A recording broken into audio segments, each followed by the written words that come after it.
ખાસ કરીને રિવરફ્રન્ટ પહેલા તો આપને કહી દઉં કે આની કોઈ દિવસ નરેન્દ્રભાઈ મોદી સાહેબે જાહેરાત નથી કરી.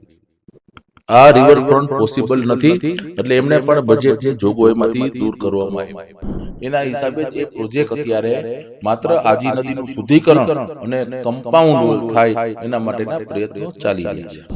એ આવાસ તો લોકોએ લઈ લીધા, પણ હજી એ મકાન નથી હટાવ્યા. થોડું ત્યાંથી સામાન થોડાક દિવસ નીકળી ગયા. અત્યારે આવાસ પણ એ છે કે આવાસ એમને વેચી નાખ્યા છે અને હજી ત્યાં રહીએ છે. રિવરફ્રન્ટનું પૂરું થશે એમ કહેતો જ નથી. રાજકોટ રિવરફ્રન્ટનો જે પ્રોજેક્ટ છે એને લઈને રાજકોટવાસીઓના મનમાં ઘણા વર્ષોથી ઘણા બધા પ્રશ્નો ઉદ્ભવી રહ્યા છે કે આ રિવરફ્રન્ટનો પ્રોજેક્ટ છે એ હજુ સુધી ચાલુ કેમ નથી થયો. એ આ જે પ્રોજેક્ટ છે એને અટકવા પાછળ શું કારણ છે, શું તેમાં બાધારૂપ બની રહ્યું છે, કોણ તેમાં બાધારૂપ બની રહ્યું છે, આવા અનેક પ્રશ્નો છે જે આખા રાજકોટમાં ગુંજી રહ્યા છે. અને આ પ્રશ્નોના જવાબ મેળવવા માટે અમારી ટીમે એક ઝુંબેશ ઉઠાવી છે અને આ ઝુંબેશના ભાગરૂપે અમે આ જે પ્રોજેક્ટ છે એને લાગતા વળગતા ઘણા બધા અધિકારીઓ અને પદાધિકારીઓ સાથે વાતચીત કરી રહ્યા છીએ અને આ પ્રશ્નોના જવાબ મેળવવાના પ્રયત્નો કરી રહ્યા છીએ કે ખરેખર આ પ્રોજેક્ટને અટકાવવા પાછળનું શું કારણ છે. અમારી આ જ ઝુંબેશના ભાગરૂપે આજે અમે આવ્યા છીએ ઉદયભાઈ કાનગડને મળવા. ઉદયભાઈ, સૌપ્રથમ તો BSIમાં આપનું ખૂબ સ્વાગત છે. સૌથી પહેલો સીધો જ એ પ્રશ્ન પૂછીશ કે રાજકોટનો રિવરફ્રન્ટનો જે પ્રોજેક્ટ છે એ લગભગ 2010 કે 11માં આ વાતની શરૂઆત થઈ હતી. 2013માં આપણા માનનીય પ્રધાનમંત્રી મોદી સાહેબ આ પ્રોજેક્ટની જાહેરાત કરી. આજે 2025નું વર્ષની શરૂઆતના પણ લગભગ 4 મહિના વીતવા આવ્યા છે, છતાં આ પ્રોજેક્ટ જે છે એ અટકેલો છે. એની પાછળ શું કારણ છે? પ્રથમ તો BS9ના તમામ જે કાંઈ એમના દર્શકો છે એને નમસ્કાર. આ દેશ ઉપર આઝાદીને 75 વર્ષ થયા. આ દેશ ઉપર કોંગ્રેસે 60 વર્ષ સુધી રાજ કર્યું અને 60 વર્ષ પછી આ દેશમાં 60 વર્ષ સુધી રિવરફ્રન્ટ શું કહેવાય કોઈને ખબર નહોતી, કોઈ કલ્પના નહોતી કરી. સાબરમતી તો તમને ખ્યાલ નહીં હોય, તમે નહીં જી હોય. જે રિવરફ્રન્ટ બન્યો એ પહેલાંની સાબરમતીના દ્રશ્યો, એના ફોટોગ્રાફ જોશો તમને તો ખ્યાલ આવશે કે સાબરમતી એટલે ગંદકી, એટલી ગંદકી હતી કે કોઈ વિચારી ન શકે. અને આજ એ સાબરમતીના તટ ઉપર, એના રિવરફ્રન્ટ ઉપર ભારતીય જનતા પાર્ટીએ બનાવેલો રિવરફ્રન્ટ ઉપર કોંગ્રેસનું અધિવેશન થયું. રિવરફ્રન્ટ અલગ અલગ શહેરોમાં ભારતીય જનતા પાર્ટીની કલ્પના કે ભાઈ કોઈ ગામ વચ્ચે, શહેરની વચ્ચે જે કાંઈ નદીઓ છે અહીંયા સ્વચ્છતા હોવી જોઈએ, અહીંયા રિવરફ્રન્ટ થાય, લોકો માટે કોઈ સારી સુવિધા. વાત છે રાજકોટના રિવરફ્રન્ટની. ખાસ કરીને રિવરફ્રન્ટ પહેલાં તો આપને કહી દઉં કે આની કોઈ દિવસ નરેન્દ્રભાઈ મોદી સાહેબે જાહેરાત નથી કરી. આ રિવરફ્રન્ટની વાત આવી જ્યારે વિજયભાઈ રૂપાણી મુખ્યમંત્રી હતા ત્યારે એમણે રિવરફ્રન્ટ, અમારા ગોવિંદભાઈ પટેલ ત્યારે તત્કાલીન ધારાસભ્ય, એમને જે બીજા શહેરોમાં રિવરફ્રન્ટ થાય છે તો અહીંયા પણ રિવરફ્રન્ટ થવો જોઈએ. એના જે કાંઈ નીતિ નિયમો કે નોર્મ્સ કે એની જે કાંઈ એનું સ્ટ્રક્ચર માટે. પરંતુ રાજકોટની બીજા જે કાંઈ રિવરફ્રન્ટો છે, જેમ કે અમદાવાદની અંદર જે રિવરફ્રન્ટ છે, બંને બાજુ ઓપન લેન્ડ છે. કોર્પોરેશનની અને સરકારની ઓપન લેન્ડ હતી. ત્યાં ગંદકી દૂર કરવામાં આવી, સાબરમતીનું પાણી, અને જે રિવરફ્રન્ટ એટલે હજારો કરોડનો ખર્ચો હોય છે, કોઈ નાનો પ્રોજેક્ટ નથી. અને એ ખર્ચો કર્યા પછી એમાંથી ઇન્કમ શું થાય? કારણ કે ત્યાં ગાર્ડન બને, વોકિંગ ટ્રેક બને, નવા બિલ્ડિંગો બને, એક્ઝિબિશન સેન્ટર બને, ઇન્ડોર સ્ટેડિયમ હોય, બધું આ બધી જે કાંઈ એક્ટિવિટી છે, અને એ લેન્ડ છે તો એ લેન્ડને સેલ કરીને એમાંથી પણ ઇન્કમ ઊભી થાય, કારણ કે એનું લોકેશન એક રિવરફ્રન્ટમાં આવી ગયું. તો જે અમદાવાદનો રિવરફ્રન્ટ છે એનો સૌથી મોટો બેનિફિટ એ હતો કે ત્યાં બહુ મોટી લેન્ડ સાઈડમાં હતી, એટલે નદીની અંદરનું જે દબાણ હતું એ દૂર કરી. અને રાજકોટનો જે રિવરફ્રન્ટની વાત આવે છે, પહેલાં તો રાજકોટનો રિવરફ્રન્ટમાં જે બંને બાજુ કોઈ પણ પ્રકારની ઓપન સરકારી લેન્ડ નથી. જે કંઈ એક્રોચમેન્ટ છે તમે જંગલેશ્વરથી સ્ટાર્ટ કરો. જંગલેશ્વર આવે, ગંજીવાડા આવે, ચુનારાવાડનો જે કંઈ કાંઠાનો ભાગ આવે, આ બાજુ ભગવતીપર આવે, પછી રામનાથપરા આખો વિસ્તાર, રામનાથપરાથી લઈ જે રામનાથ મહાદેવનું મંદિર છે, રામનાથ મહાદેવના મંદિરથી લઈ કેસરી પુલ આવે, તો ત્યાં તો દિવાલ છે સીધી. ત્યાં કોઈ કપિલા હનુમાન પાસે ખાલી માત્ર 10 ફૂટનો રસ્તો છે ને બાકી સીધા ત્યાં સ્ટેટની જે જૂનું મકાન હતું અને બિલ્ડિંગો છે. એટલે રાજકોટમાં જે રિવરફ્રન્ટ છે એની બંને સાઈડ જો ઓપન લેન્ડ છે એ કોઈ આપણને કોઈ એનો અવકાશ નથી. વાત આવે રિવરફ્રન્ટ માટે સરકારે જે તે સમયે 187 કરોડ રૂપિયા ફાળવ્યા, પણ એમાં સ્પષ્ટ ઉલ્લેખ હતો કોર્પોરેશનને, કારણ કે જે ફિઝિબિલિટી રિપોર્ટ છે એમાં રિવરફ્રન્ટ કરતાં પહેલી પ્રાથમિકતા દેવી જોઈએ આજી નદીની સ્વચ્છતા થાય, બંને બાજુ કમ્પાઉન્ડ વોલ બને. આ સૌથી બેસ્ટ રસ્તો છે. બાકી રિવરફ્રન્ટની જે વાત છે, કોર્પોરેશનના પદાધિકારીઓ હોય કે કમિશનર હોય, એણે પણ રિવરફ્રન્ટ જે કંઈ જોગવાઈ હતી દર વર્ષે બજેટમાં થતી, એને પણ લાગ્યું કે આ પોસિબલ નથી, આ રિવરફ્રન્ટ પોસિબલ નથી, એટલે એમને પણ બજેટની જોગવાઈમાંથી દૂર કરવામાં આવ્યું. એટલે મારી વાત એ છે કે કોઈને ખોટા અમે સપના નથી દેખાડતા, જે વાસ્તવિકતા છે એ વાસ્તવિકતાનો સનાતન સત્યનો સ્વીકાર કરી આજી નદીનું શુદ્ધિકરણ થાય.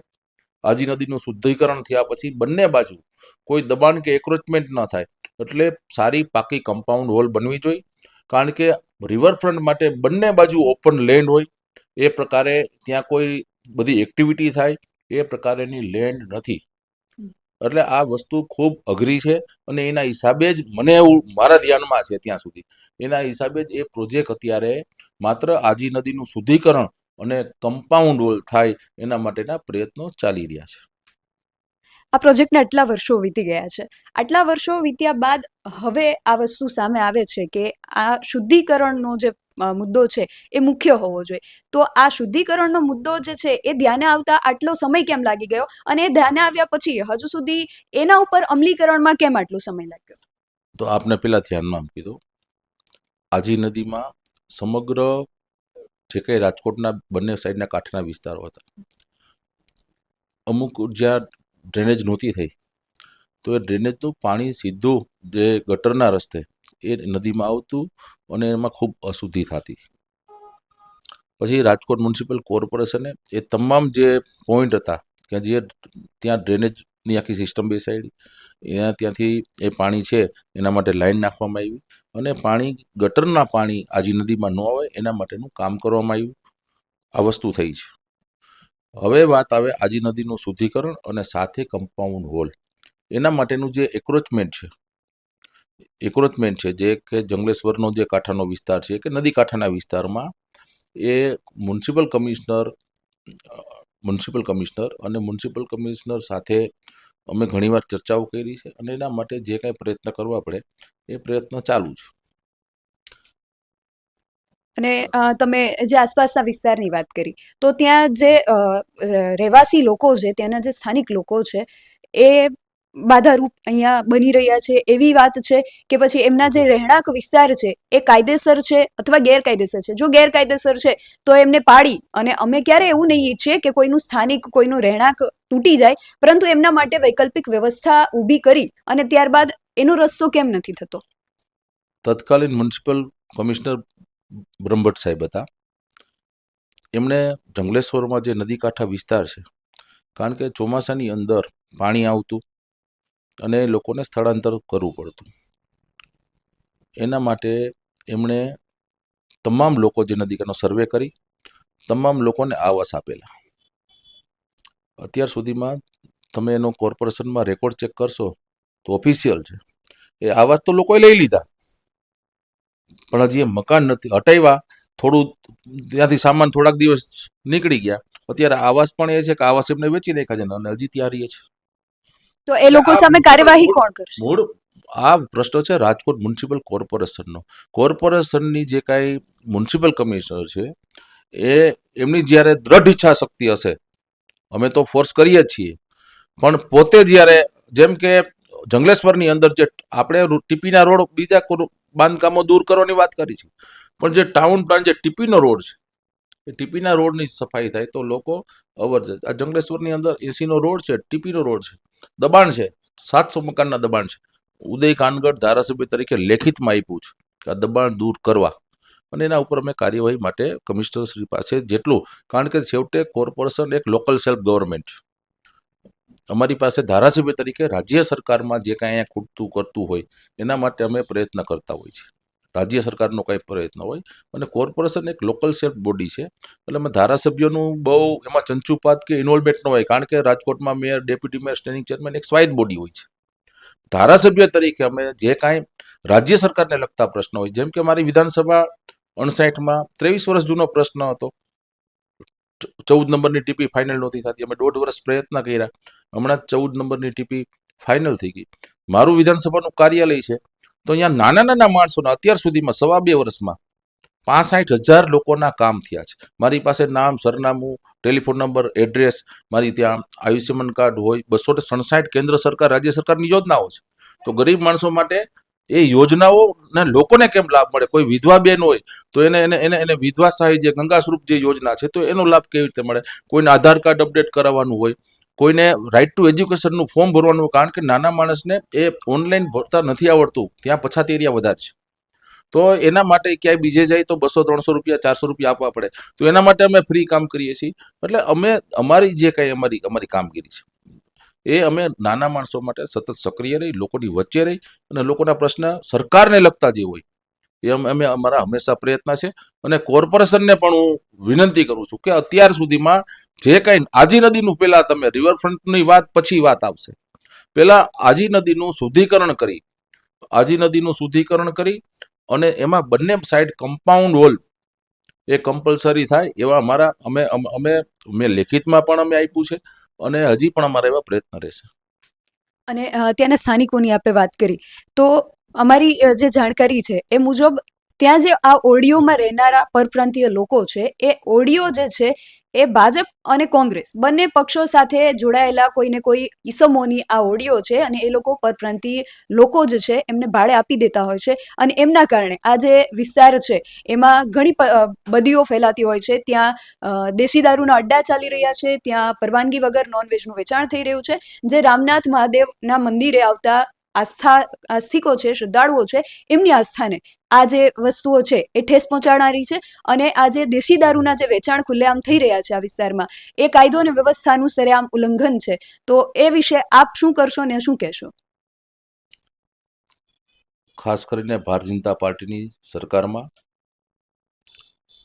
કાયદો અને વ્યવસ્થાની વાત કરું તમને, તો બેન, ભૂતકાળની અંદર કોંગ્રેસની જ્યારે સરકાર હતી ત્યારે પોરબંદરની અંદર એન્ટ્રી થાય ત્યાં એક બોર્ડ મારેલું હતું કે અહીંયા કાયદો અને વ્યવસ્થાની હદ પૂરી થાય છે. પોરબંદરની જેલને તાળું મારવામાં આવેલું હતું, બંધ કરવામાં આવેલી હતી. અમદાવાદ લતીફના નામે ઓળખાતું હતું, સુરત મોહમ્મદ સુરતીના નામે ઓળખાતું હતું, કચ્છ ઇબલાસ શેઠના નામે ઓળખાતું હતું. આ ગુજરાતમાં દાદાઓના નામે વિસ્તારો ઓળખાતા હતા. આ ભારતીય જનતા પાર્ટીની સરકારે ઓર્ગેનાઇઝ ક્રાઇમ અને આવા બધા જે બદીઓ છે એ દૂર કરી છે. બીજું વાત છે દારૂની, તમે જે વાત કરું છો, જંગલેશ્વર વિસ્તારમાં ક્યાં ભારતીય જનતા પાર્ટીના કાર્યકર્તાએ કોઈ ઓરડી બનાવેલી છે? અમે તો ત્યાં અમારા તો અમે તમે જોઈ લેજો, કોકને પૂછજો કે કોઈ જ્યાં ભારતીય જનતા પાર્ટીના કાર્યકર્તા ઓરડી બનાવી છે. અમને હું તમને તમારો તમે જે પ્રશ્ન કરો એનો બધા જ જવાબ આપીશ. પોલીસ દરોડા પાડતી હોય છે, અને પોલીસ તંત્ર છે એક રાજકોટમાં સુખ, શાંતિ અને સલામતી જળવાય એના માટે પ્રયત્ન. અને આવા જ્યાં તમે જ્યારે પણ તમને એવું લાગે કે અહીંયા વેચાય છે, તો એ પોલીસ કમિશનરશ્રીના ધ્યાનમાં અમને પણ મૂકજો, એટલે હું લેખિતમાં મોકલીશ. અને તમે પણ પોલીસ કમિશનરશ્રીને એક મીડિયાના પ્રહરી તરીકે તમે એમને પણ મુલાકાત લઈ અને તમારી પાસે જે કાંઈ તમારા વિસ્તારમાં તમે જવાથી કહેશો તો એનું સોલ્યુશન તાત્કાલિક આવશે. અમારી જે જાણકારી છે એ મુજબ આ જે લોકો છે, જે આ પરપ્રાંતિયોને આ ઓડિયો ભાડે આપે છે, એ લોકો ભારતીય જનતા પક્ષ સાથે અને કોંગ્રેસના પક્ષના કાર્યકર્તાઓ સાથે એ લોકો સંપર્કમાં છે અને એ લોકો આ જે પરપ્રાંતીય લોકો છે એમને આ ઓડિયો ભાડે આપે છે. અને બીજી વાત કે રામનાથ મહાદેવ મંદિર પરિસરની જે વાત છે કે મંદિર પરિસરના જીર્ણોદ્ધાર માટે એક બજેટ ફાળવવામાં આવ્યું હતું, છતાં ત્યાંની જે હાલત છે, જે પરિસ્થિતિ છે એ હજુ એવી ને એવી છે ને એ જે કામ છે એ પણ અટકીને પડ્યું છે. તો રામનાથ મહાદેવ મંદિરના જીર્ણોદ્ધાર માટે કે એને આગળ વધારવા માટે આપે શું કર્યું? ખાસ કરીને રામનાથ મહાદેવ એટલે ઐતિહાસિક અને સ્વયંભૂ રામનાથ દાદા અને ઘણા એક અતિ પ્રાચીન મંદિર છે. અને પેલા ખાલી એક ઓટો હતો ને ઓપન હતું. પછી જે તે સમય તત્કાલીન અમારા રાજકોટના રાજુભાઈ ધ્રુવ મારા પ્રવક્તા છે, અને તેઓ જે કાંઈ સરકારનું જે મંદિર માટેનું જે બોર્ડ કહેવાય એમાં ડાયરેક્ટર હતા. એમણે પ્રયત્નોથી ત્યાં પ્રથમ એનો જે કાંઈ પ્લાનિંગ કરવાનું પ્લાનિંગ કરી અને સરકારમાંથી પૈસા ફાળવવામાં આવ્યા હતા અને મંદિરનું કામ ચાલુ કરવામાં આવેલું હતું. જ્યારે બધા જ લોકોએ સાથે બેસી ડિઝાઇન નક્કી કરી એ પ્રમાણે કામ ચાલુ કરવા, પરંતુ ત્યાંના સ્થાનિકોના વિવાદના હિસાબે પછી જેટલા માણસો એટલા પોતાના મગજ ચલાવવા માંડ્યા. એક કે આ પ્રકારે બનાવો, એક પૂજારી કે આ પ્રકારે બનાવો, બીજા પૂજારી એના હતા તો કે આ પ્રકારે ન ચાલે, આ પ્રકારે આપો. ત્યાં ત્રીજા વિસ્તારના લોકો કે આવું નહીં, આવું જોઈએ. એ વિવાદમાં એ કામ મંદિરનું બંધ થયું અને ફરીથી એના માટે કોર્પોરેશનના પદાધિકારીઓ છે, સરકારના પ્રયત્ન ચાલુ છે. રામનાથ દાદા ખૂબ રાજકોટ ઉપર એમની ખૂબ કૃપા છે અને રામનાથ દાદા જ્યારે એમનું મંદિર છે એ સારામાં સારું પૂરું થશે. આપ વાત કરી રહ્યા છો કે મંદિર સારામાં સારું પૂરું થશે. રાજકોટની જનતા લગભગ 10 કે 15 વર્ષથી આ મંદિરની ને રિવરફ્રન્ટની રાહ જોઈને બેઠી છે, એટલે હજી તમે કહી રહ્યા છો કે પૂરું થશે, એટલે અમને પણ એ પ્રશ્ન થાય કે ક્યારે થશે, એક મુખ્ય પ્રશ્ન છે. હું રિવરફ્રન્ટનું પૂરું થશે એમ કહેતો જ નથી. હું આજી નદીનું શુદ્ધિકરણ અને બંને બાજુ કમ્પાઉન્ડ વોલ એના માટેના મારા પ્રયત્નો ચાલુ છે અને કરાવશું. બીજું રામનાથ દાદાનું જે મંદિર છે એ રામનાથ દાદાનું મંદિરનો જે કંઈ ફરીથી પ્લાનિંગ કરવાનું હોય એ પ્લાનિંગ અત્યારે ચાલે છે. બાકી રિવરફ્રન્ટનો તમે જે કીધું છે, તમારો જે એજન્ડા છે એ હું સમજી શકું છું અને એ તમારા એજન્ડામાં હું સેટ નથી થવાનો. તમે કહો કે ભાઈ ઉદયભાઈ તમારે જ આખો રિવરફ્રન્ટ, હું માનું સ્પષ્ટ, જે હું ખોટું નહીં બોલું, જે છે એ સત્ય કહીશ. રિવરફ્રન્ટની વાત નહીં, પરંતુ આજી નદીનું શુદ્ધિકરણ અને બંને બાજુ કમ્પાઉન્ડ, કારણ કે જે ફિઝિબલ, જે વાસ્તવિક જે વસ્તુ છે, સનાતન સત્ય છે, એનો સ્વીકાર કરવો જ પડશે. એ પછી તંત્રએ પણ કરવો પડશે, મ્યુનિસિપલ કમિશનર હશે એને પણ કરવો પડશે અને લોકોએ પણ કરવો પડશે. આપ મારો શું એજન્ડા સમજી રહ્યા છો મને ખ્યાલ નથી, પણ મારો એજન્ડા હું ક્લિયર કરું કે રાજકોટની જનતાનો જે પ્રશ્ન છે એ પ્રશ્નનો અમે માત્ર જવાબ મેળવવા માંગીએ છીએ. અને બીજો એ પ્રશ્ન કે અમે જ્યારે પૂર્વ મેયર પ્રદીપ ડવ સાથે વાત કરી ત્યારે એમના કહેવા અનુસાર આ જે રિવરફ્રન્ટ છે એ 11 કિલોમીટરમાં બનાવવાની વાત હતી અને એનો જે અંદાજિત બજેટ હતો એ આજથી લગભગ 10 કે 15 વર્ષ પહેલા 1500 કરોડ આસપાસ એનો અંદાજિત બજેટની વાત હતી. હવે આ વખતનું આ ચાલુ વર્ષનું રાજકોટનું જે બજેટ છે એ 3000 કરોડની આસપાસનું બજેટ છે. હવે 3000 કરોડના ટોટલ બજેટમાં 1500 કરોડનો ખર્ચ રાજકોટ કોર્પોરેશન તો કઈ રીતે કરે એ પ્રશ્ન છે. જો કોર્પોરેશન નથી કરી શકતું તો એમાં રાજ્ય સરકાર શું મદદ કરશે? એમાં જો કેન્દ્ર સરકાર તરફથી કોઈ સહાયતા મળે તો થશે, અથવા જો આ સહાયતા નથી મળતી અથવા કોઈ મદદ નથી મળતી તો આ 1500 કરોડનો પ્રોજેક્ટ રાજકોટ કોર્પોરેશન તો નથી કરી શકવાનું, તો એમાં આગળ હવે શું થશે એ પ્રશ્ન છે. પહેલા તો તમને કહી દઉં, બજેટ એટલે શું? બજેટ એટલે અંદાજ. અહીંથી આવક આવશે અને આ કરશું, આ કરશું, આ કરવું, એટલે એક ઈચ્છા. એ કોઈ ફાઇનલ થયેલી વાત નથી કે ભાઈ કોઈ 200 કરોડનો પ્રોજેક્ટ હોય પણ બજેટમાં એની જોગવાઈ રાખવી હોય તેમાં 5 લાખ રૂપિયા મૂકી દે ટોકનના, અને 1500 કરોડ રૂપિયાનો પ્રોજેક્ટ ત્યારે વાયેબલ થાય કે સામે ઇન્કમ આવતી હોય તો. પણ ત્યારે માત્ર ખાલી એક અંદાજ હતો કે ભાઈ આપણે આવું કર્યું હોય તો કેટલું થાય, અંદાજપત્ર, તો એ વાસ્તવિકતા નથી. બજેટમાં ઘણી બધી ડિક્લેરેશન થતા હોય. રાજકોટ મ્યુનિસિપલ કોર્પોરેશન દર વર્ષે બજેટ રજૂ કરે છે, તો બજેટના શું 100% કામો પૂરા થાય છે? અત્યાર સુધીના 50 વર્ષના ઇતિહાસમાં મને તમે દેખાડો. પણ મેક્સિમમ પ્રયત્ન થતા હોય કે જે વાયેબલ હોય, એના જે કાંઈ એના કન્સલ્ટન્ટ હોય, એનું ડ્રોઈંગ આવે, એની ખર્ચની વ્યવસ્થા શું છે, એમાંથી ઇન્કમ શું થાય છે. કારણ કે કોર્પોરેશનની પહેલી પ્રાથમિક પ્રાયોરિટી લોકોને પ્રાથમિક સુવિધા દેવાની છે.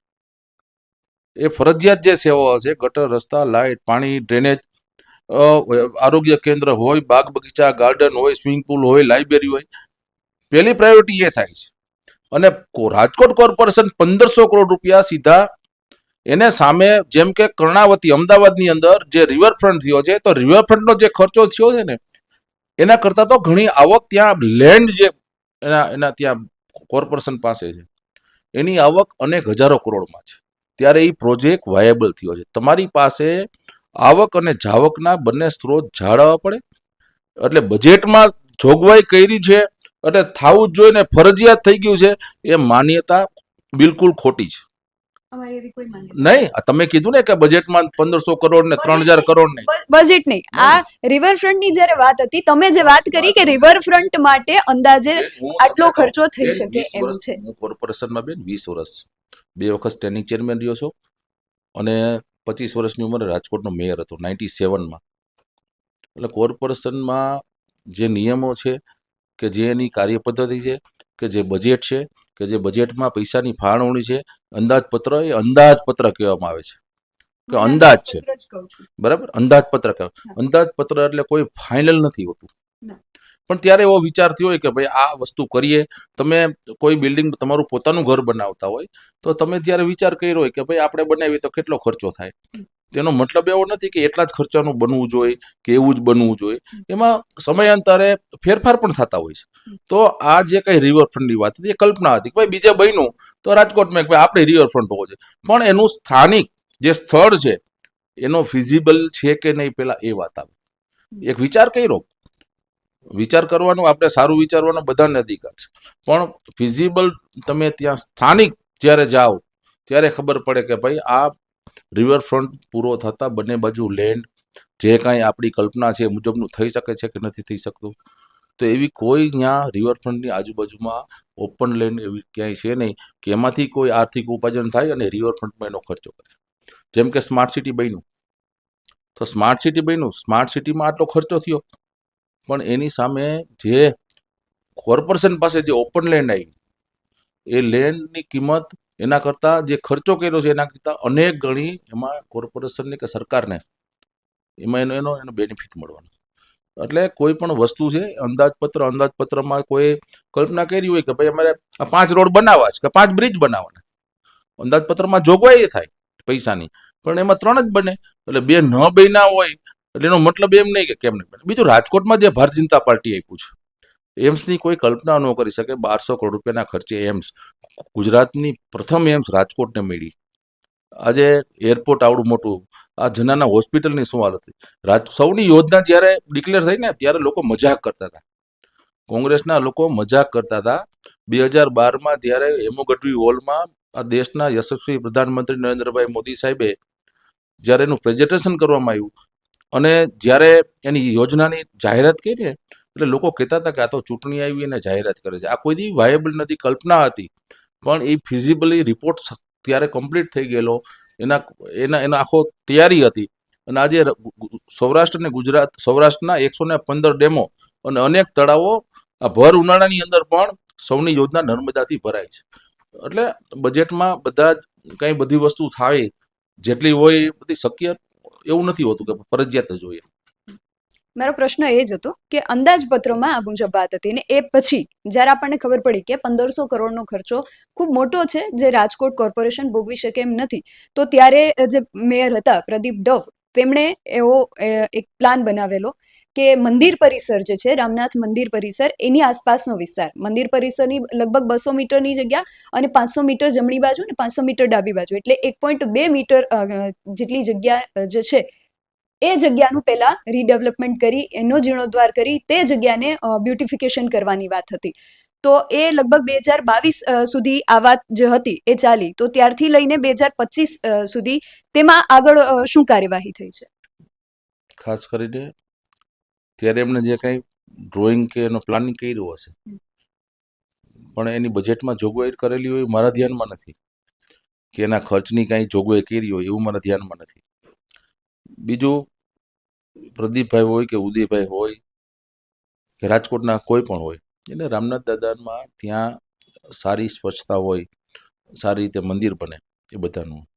અને એમાંય કહેવાય છે કે રામનાથ દાદાના જે પાણીનું પૂર આવે ત્યાં સુધી પાણીનું પૂર ન રહે ત્યાં સુધી રામનાથ દાદાની ધજા ઉપર પાણીનું અત્યાર સુધીનું એવું માનતા એવા છે કે ભાઈ રામનાથ દાદાની ધજા હવે દેખાવાની બંધ થઈ ગઈ ત્યાં સુધી પાણીનું પૂર આવતું હોય છે. એટલે એ એટલો વિસ્તાર છે, થોડોક ટેકનિકલ પણ પ્રશ્ન છે, કારણ કે દાદા નદીની વચ્ચે બિરાજમાન છે. દાદા નદીની વચ્ચે બિરાજમાન, તો એ વિસ્તારનો પરિસર જે છે એનું સારું વ્યવસ્થિત પ્લાનિંગ થાય અને ત્યાંના લોકોની પણ જે કાંઈ કોર્પોરેશન કામ કરતું હોય કે સરકાર કરતી હોય એમાં સહયોગ મળે તો એ કામ ઝડપી બનશે. અને એક આ પ્રોજેક્ટ આટલા વર્ષો સુધી અટકી પડવાનું કારણ એ હતું કે એન્વાયરમેન્ટ ક્લિયરન્સ સર્ટિફિકેટ જે હતું એમાં ખૂબ લાંબો સમયગાળો વીતી ગયો. તો આ જે સર્ટિફિકેટ છે એ 2022માં આપણને મળી ગયું હતું, તો એ પછી આગળ એમાં 3 વર્ષ દરમિયાન શું કાર્યવાહી થઈ? બેન, તમે મ્યુનિસિપલ કમિશનરને પૂછ્યું? મ્યુનિસિપલ કમિશનર પાસે લગભગ હાલ સમય નથી આ પ્રશ્નોના જવાબ આપવા માટે. મારી વાત સાંભળો, આ રાજકોટ મ્યુનિસિપલ કોર્પોરેશનનો પ્રશ્ન છે. રાજ્ય સરકારે કે જે કંઈ મંજૂરીની કે જે કાંઈ હતી એમને કલેક્ટર દ્વારા એ તો કરાવી દીધું છે. એટલે મ્યુનિસિપલ કમિશનર પાસેથી પણ આનો જવાબ માંગવો જોઈએ. અમે પણ માગશું, ખાલી તમારે એકલાનો તમે માગો એમ નથી કહેતો, અમે પણ કહેશું કે ભાઈ 2022માંનું તમારે જે કંઈ ક્લિયરન્સ હોય મળી ગયું છે, તો તમે આગળની કાર્યવાહી કેટલી કરાવશો.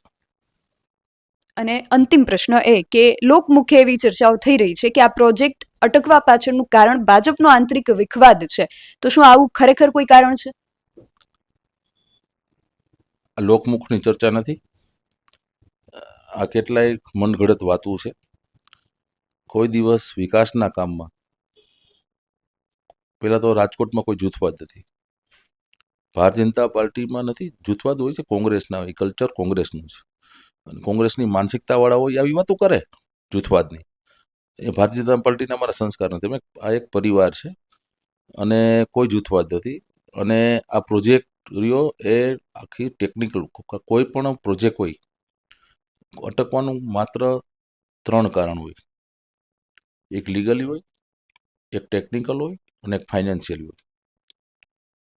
આ 3 કારણ વગર કોઈ પ્રોજેક્ટ, કોઈ પણ સરકાર હોય કે કોર્પોરેશન હોય કે કેન્દ્રની સરકાર, ટેકનિકલ, લીગલી અને ફાઇનાન્શિયલ, આ 3 પ્રશ્નો જ્યારે હોય ત્યારે એનું જ્યારે 3નું સોલ્યુશન આવે ત્યારે કોઈ પણ વસ્તુ આગળ આવતી હોય છે. એટલે આ લીગલી જે પ્રશ્ન કીધો 2022માં કે મંજૂરી મળી ગઈ છે, બરાબર છે, તો હવે એનો ફાઇનાન્શિયલી પ્રશ્ન, કારણ કે કોર્પોરેશનની એક મર્યાદિત આવક હોય છે. કોર્પોરેશનની જે આવક હોય છે એ મર્યાદિત આવક છે. અને જ્યાં સુધી અહીંયા 1500 કરોડનો પ્રોજેક્ટ અહીંયા કોર્પોરેશન મૂકી દે એટલે રાજ્ય સરકારમાં 1500 કરોડ મંજૂર કરી દેવા એ વ્યાજબી નથી, કે રાજ્ય સરકાર એ ન કરી શકે, કારણ કે રાજ્ય સરકારે સમગ્ર આખા ગુજરાતનું જે કાંઈ બજેટ છે એને વિચારીને ધ્યાનમાં લેવાનું.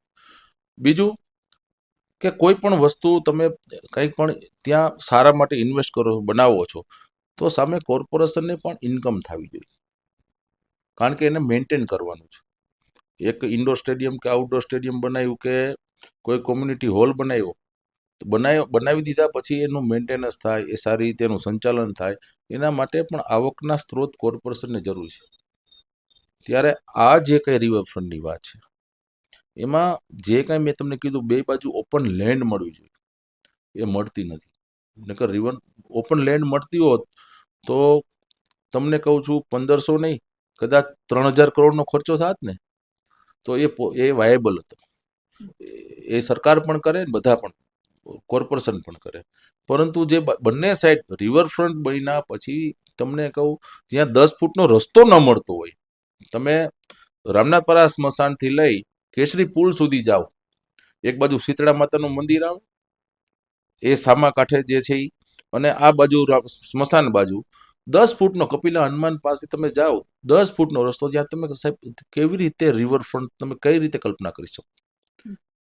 એ રિવરફ્રન્ટ હું સ્પષ્ટપણે માનું છું કે એ વિચાર સારો છે, એના માટે પ્રયત્નો પણ થયા, પણ સ્થળ ઉપર સ્થાનિક ઉપર એ પોસિબલ નથી. અને માત્ર પોસિબલ હોય તો એ છે એક બંને બાજુ કમ્પાઉન્ડ વોલ કરી આજી નદીનું શુદ્ધિકરણ થાય, અને રામનાથ દાદા જે છે ત્યાં એક દાદાને ત્યાં ગંદકી કે એવું ગંદુ પાણી ન આવે, કારણ કે આજી નદીનું શુદ્ધિકરણ થશે એટલે પેલો તો ઓટોમેટિક જે કાંઈ અશુદ્ધિનો જે પ્રશ્ન છે એ સોલ્વ થશે. અને પ્લસ એ રામનાથ દાદાનો પરિસર એક શ્રદ્ધાનો વિષય છે, અને બધાની તમારી શ્રદ્ધા હોય, મારી શ્રદ્ધા છે કે એ થવું જોઈએ, ને એના માટે અમે પ્રયત્ન કરશું. તમે લીગલ સમસ્યાઓની વાત કરી એટલે એક બીજો પ્રશ્ન યાદ આવ્યો કે અમે જ્યારે સ્ટેન્ડિંગના ચેરમેન જયમીનભાઈ પાસે મળવા ગયેલા આ બાબતે, ત્યારે એમનું કહેવા અનુસાર કે આ બાબતે હાઈકોર્ટમાં કોઈ મેટર ચાલુ છે અને એના કારણે અમે આ પ્રશ્નનો જવાબ ન આપી શકીએ. તો રિવરફ્રન્ટના પ્રોજેક્ટને લઈને હાઈકોર્ટમાં શું કેસ ચાલુ છે કે એની શું વિગતો છે? મ્યુનિસિપલ કમિશનરને ખ્યાલ હશે, મને ખ્યાલ નથી. લીગલ તે કોર્પોરેશનની લીગલ શાખા છે, અને મારા ધ્યાનમાં એવું કાંઈ નથી કે ભાઈ કોઈ લીગલ, અને કદાચ હશે કોઈ લિટિગેશન એવું આવ્યું હશે, અને લિટિગેશન આવ્યું હોય તો ત્યાં દબાણ કરતા હોય તો નોટિસ આપી હોય કોર્પોરેશને, તો કોઈ હાઈકોર્ટમાં ગયું હોય તો કદાચ એ પ્રશ્ન હોઈ શકે. રાજકોટની રિવરફ્રન્ટને લઈને રાજકોટની જનતાના મનમાં જે પ્રશ્નો છે એ પ્રશ્નોના જવાબ મેળવવા માટે અમે સતત પ્રયાસો કરી રહ્યા છીએ. અને જેમ શરૂઆતથી જ અમે વાત કરી રહ્યા છીએ કે આ રિવરફ્રન્ટની જે વાત છે એ રાજકોટવાસીઓને જાણે માત્ર સપના દેખાડવાની વાત હોય એ રીતે છે, કારણ કે એનું જે બજેટ છે એ પણ ખૂબ વધારે છે, અને ભૌગોલિક જે કારણો છે એ પણ આ પ્રોજેક્ટને ક્યાંક અટકાવી રહ્યા છે. માટે રાજકોટની જનતા માટે આ જવાબ સાથે આજે આ જે એપિસોડ છે એની આજના એપિસોડની હું પૂર્ણાહુતિ કરીશ કે ફિનાન્શિયલ કારણો પણ છે અને ભૌગોલિક કારણો પણ છે. રિવરફ્રન્ટના સપના જો જોતા હોય તો મૂકી દેજો.